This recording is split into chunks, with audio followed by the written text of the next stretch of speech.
किसी ने क्या खूब कहा है, बकरे की मां कब तक खैर मनाएगी, कभी न कभी तो बलि चढ़ ही जाएगी।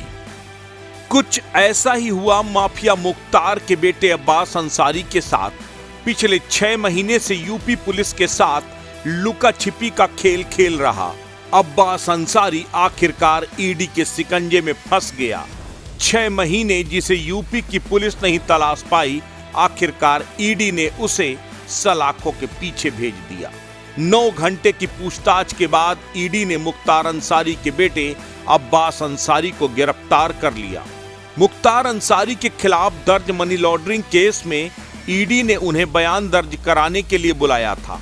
मुख्तार के भाई अफजाल अंसारी के बयान दर्ज करने के बाद अब्बास अंसारी से ईडी ने दूसरे राउंड की पूछताछ शुरू की थी।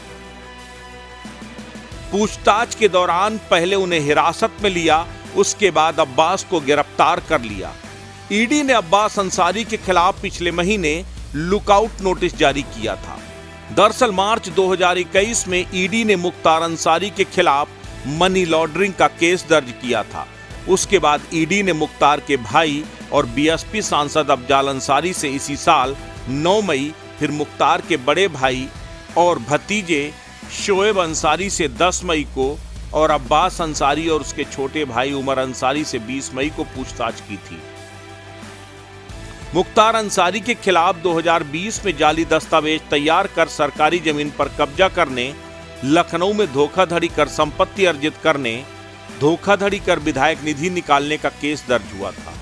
इन्हीं तीनों मुकदमों के आधार बनाकर ईडी ने मुख्तार अंसारी पर मनी लॉन्ड्रिंग का केस दर्ज किया है।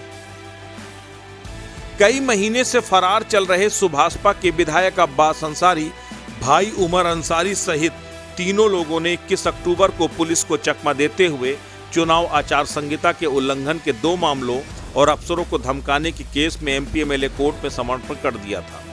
उसके बाद तीनों को न्यायिक अभिरक्षा में ले लिया गया। हालांकि करीब 3 घंटे बाद तीनों को जमानत दे दी गई। 25 अगस्त को एमपीएमएलए कोर्ट ने अब्बास अंसारी को भगोड़ा घोषित कर दिया था। वो कोर्ट में सरेंडर नहीं कर रहा था।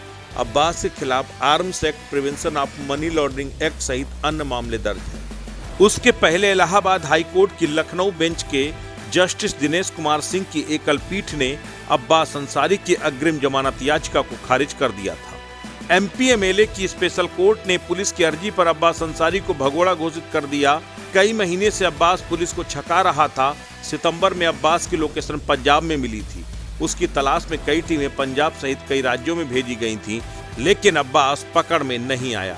आखिरकार अब्बास ने कोर्ट में सरेंडर किया। सुप्रीम कोर्ट के आदेश के बाद अब्बास अंसारी सहित तीनों आरोपियों की गिरफ्तारी से 4 हफ्ते की अंतरिम राहत मिल गई थी।